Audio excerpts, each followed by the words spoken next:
Hi, book guys, gals, ladies, gentlemen. Today we are doing a tag, and thank you to Book Ramble for tagging me, my first official tag. And I'm not sure exactly which it was.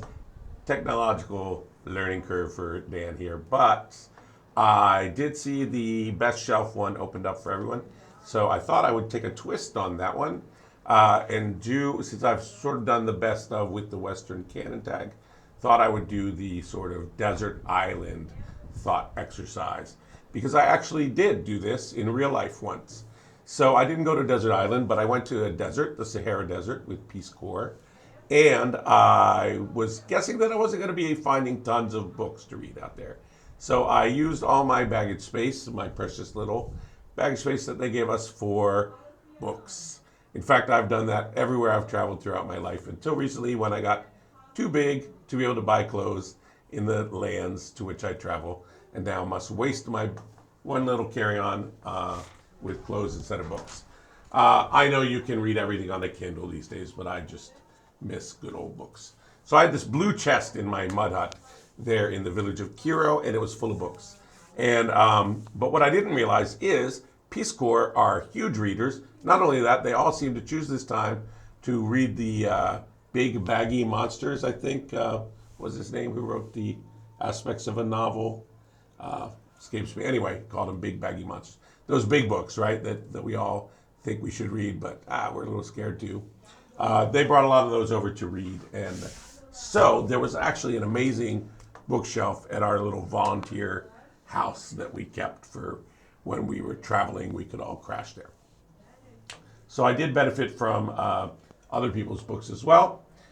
And not only books, but like books on tape.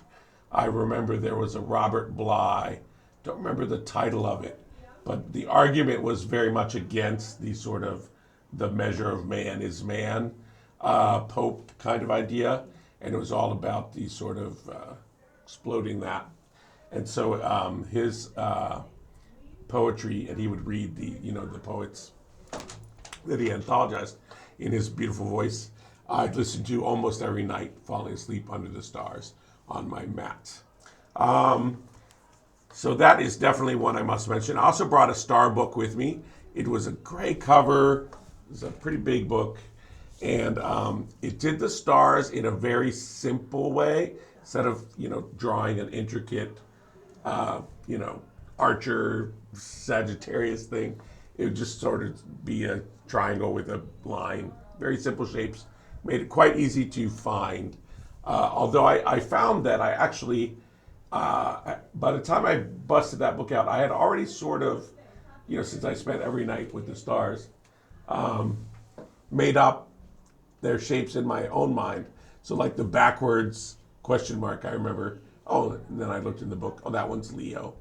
So I had sort of found the shapes and then fitted them to the simple shapes in this book. And I believe I saw every constellation except one, which I must have been away from the village both years when that one came around. But so that was amazing. Also I had a yoga book. I did yoga every day. I can see that one in my mind too, but I can't remember the title. This was, guys, bear with me, this was 96 to 98. It was red. It was, this guy went from the simplest sort of asanas, very easy to do. I had a whole routine, standing, sitting, postures, balanced postures and whatnot. To, I think at the end, he was passing a cloth through his interiors system, over the course of 2 weeks or something, inner cleansing, right? I didn't go that far, but I sort of did the first half. No, the red one, I lied. The red one was my meditation book.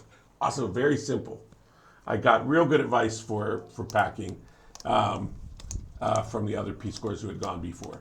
And so those were like my three major books that I spent time with every day. The stars, the yoga, and the meditation book. And I had simple mantras, mudras, and all that different stuff. Very Buddhist, but sort of economically Buddhist, Mahayana, Theravada, Vajrayana, some Tibetan, different things. So that was cool. And then let's get to the fiction books that you want to talk about. I'm sure there were non-fictions too. I think I read sort of an encyclopedia of history or something. I read the history of the world. I remember it tiny, tiny print. But I had The Prophet by Khalil Gibran. So there were a few books that my best buddy from Paris, Stefan, met me in the airport on my way through. That was back when you could still do such things. So he gave me that, and he gave me, and that book has appeared at various times in my life very mysteriously, like that, 3 or 4 times now. He gave me Omar Khayyam,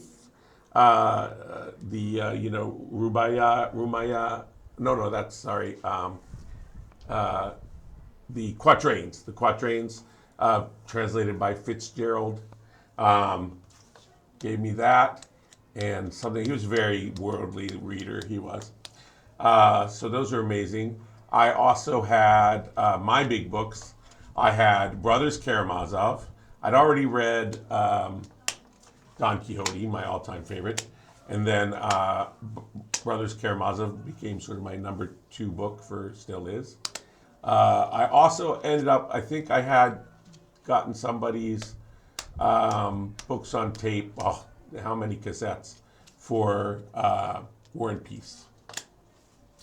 Yes, I remember finding Proust in the volunteer shelves. I remember reading that because I was reading it and the words read something like, and the lights went out, and the lights went out. We often lost electricity, so that wasn't quite as insane as it sounds, but it happened really, literally, pretty much exactly as I read that bit in the book. So that was crazy. I do not prefer the Proust and Joyce. They didn't have Ulysses. I didn't read Ulysses then. Proust, Joyce, sort of canon. I'll stick with my Don Quixote and Brothers Karamazov. Sorry. And I've never read Gravity's Rainbow. So let's see, what else did we have? I made some great discoveries and some others not so much.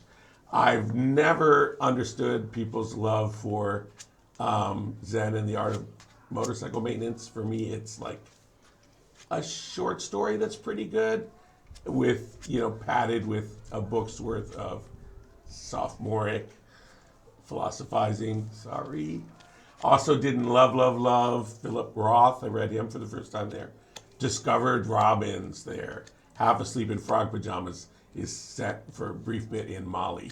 So that was amazing. Of course, I read African authors there. I read Diop, Mariam Ba, Si Longue Une Lettre. I read Black Boy, Small Boy. I'm not sure what the English translation of that one was. I read Sundiata, of course, the epic, which is all about the Malian king who ripped a baobab tree out of the ground to bring to his mother when he had the brace fitted on his clubfoot after the other wives' children made fun of him, his mother, because she didn't have leaves for the sauce. Later became the king. I read, of course, I don't think I got my hands on, or maybe I had already read Things Fall Apart, but I read Arrow of God by Achebe. Many African authors, many French authors as well, since it was a Francophone colony. Lots of people brought French works there to practice their French. Don't remember which French works I read there. I had already read a bunch, of course, being a French major, and in my aborted PhD in French study times and living in France. Who else did I read? Anyway, so those are some of my desert island books, or amazing books that I guess I would put on my best shelf, or if I had to go back to the Sahara again and didn't have a Kindle because there's no electricity, because guess what? The web is not everywhere like everyone thinks. And guess what? Not everyone speaks English, can access most of the stuff on the web either. So I'm sure there's not a lot of web content in the various African languages, for example. So those are some of the great books that I discovered in my time in Peace Corps in Mali. And I'm going to call those my desert island books. And I hope you enjoyed this tag. I want to tag, who do I want to tag with this one? Let's tag Oh, goodness. I'll put it in the down below, the people that I want to tag with this. And I'll also have to figure out how exactly I do that to notify them. So yeah, and I have my own tag that I don't know if anyone has done yet, that's sort of in mind that I might be doing soon. I'll hit some of you guys with that one as well. I think you'll find it interesting. I hope you'll find it interesting. Yeah, these tags are pretty fun. So yeah, I also started a playlist that I would love for you all to check out of what I'm calling the best of BookTube.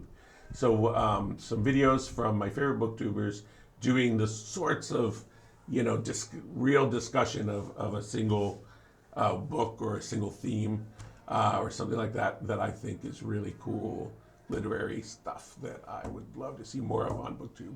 So congrats to those who are already doing that, and please check them out and read them as well.